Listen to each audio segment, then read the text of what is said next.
How to flip and rotate a video in CapCut Android. Hello everyone, welcome to this channel. I'm here to help you out today. So without delay, let's get started. So first of all, launch the CapCut application on your device and select a project over here on CapCut. As you can see on the screen, I've already selected a project. So what you need to do in order to flip and rotate is simply tap on the video options to edit. So let's tap on the video, and as we tap on the video, we'll be able to see there will be different options that will be popping at the bottom of the screen.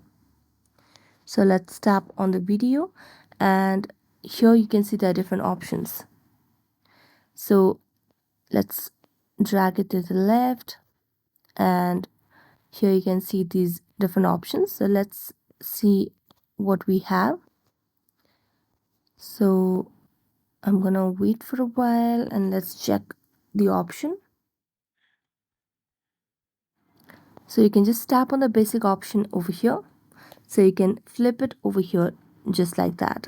So you can tap on rotate and simply rotate the video over here like this. You can select to whichever direction you would want, and that's how you can flip and rotate a video in CapCut Android. So that's it. Thank you so much for watching this video. See you next time.